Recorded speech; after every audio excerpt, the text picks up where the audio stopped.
Health is the state of a complete physical, mental, and social well-being, and not merely the absence of disease or infirmity. So basically, health is the complete physical, mental, and social well-being. Health and development. So in the old thought, we would say that development will affect health. So health used to be viewed as the end product of the growth process. People with higher income are healthier because they have a greater command over the goods and services that promote health. But in modern thought, health leads to development, and development also leads to health.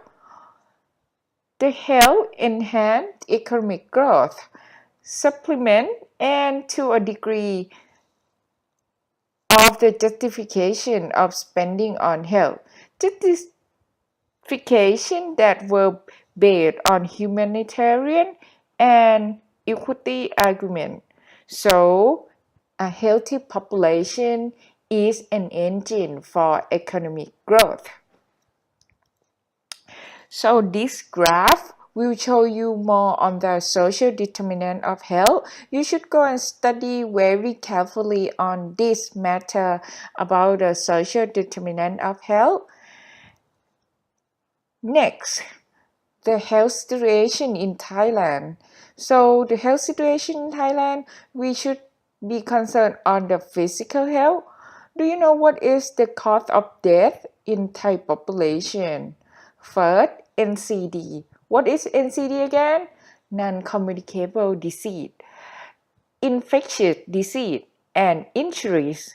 And the risk factor that relate to the health situation in Thailand is the alcohol consumption, smoking, exercise, and the last issue will be on mental health. The number of population in Thailand having increasing number of the mental health problem. The next topic for the wrap up is on poverty. There are two dimensions of poverty, the absolute poverty and relative poverty. The absolute poverty is the situation when one do not have enough access to the basic requirement of living such as food, water, housing, clothing, and medical treatment, etc.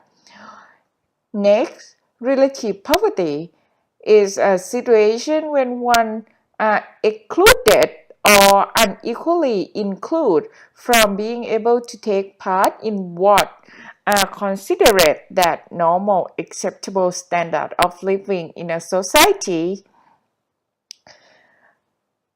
There are three sorts of individual and household income. First, from the salary which received in exchange of labor or the profit revenue from the entrepreneurship.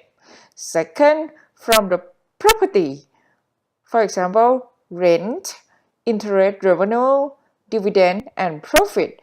That is capital, land, and so forth. Third, from the government in terms of the public welfare and subsidy. For example, the elderly money subsidized or the subsidized for the education. Next, how to measure poverty. The monetary indicator of poverty is the income level and consumption expenditure. Consumption may be better reflect a household actual standard of living and ability to meet the basic needs compared to the income level.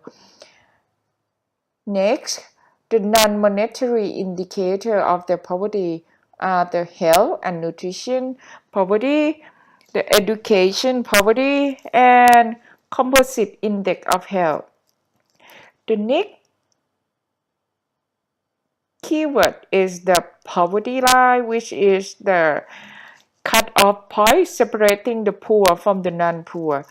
It is the minimum expenditure required to fulfill basic needs, or it is the threshold consumption needed for a household to escape poverty.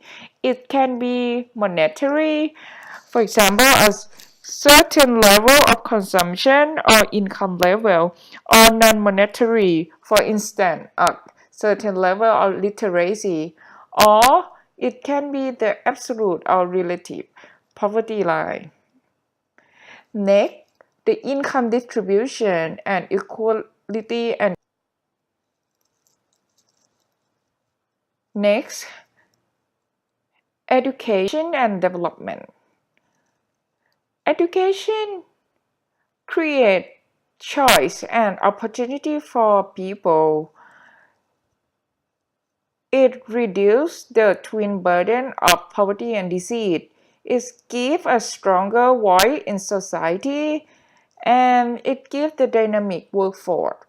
It's well-informed citizens to be able to compete and cooperate globally, and it's opened the door to economic and social propensity. Human capital theory.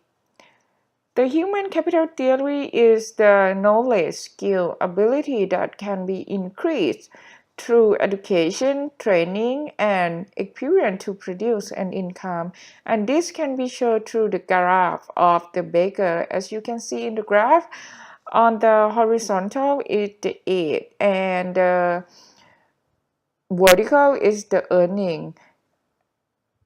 Number 1, number 2, number 3 represented differently, and it can compare whether or not people choose to leave the school after high school or choose to go to college or not.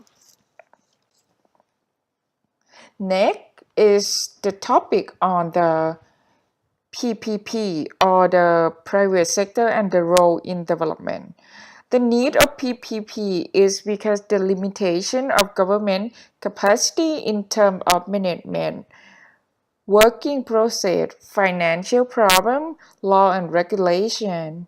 And the definition of PPP? PPP is the public-private partnership, the agreement between government and the private sector for the purpose of providing public infrastructure, community, facility, and related service.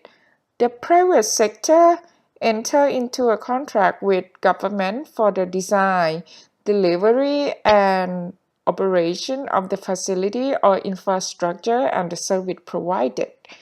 The private sector finance the capital investment and recover the investment over the course of contract, and the asset transfer back to the public sector at the end of the contract. Next topic will be on the labor and regional development in GMS. Do you know what is GMS? GMS did the Greater Mekong subregions. And what is the productivity? The productivity measure how efficiently resources are employed. The higher the productivity, the more goods and services that can be produced from a given amount of resource. The total output divided by the amount of particular kind of resource employed. The labor productivity is the output per unit of labor and measured in terms of total output divided by the hour of labor employed to produce that output. The labor quality is the skill, education, and attitude available employee. Labor quantity is the number of available employees with the skill required to meet employer business needs. This graph is showing about the key growth sector by the country of the GMS.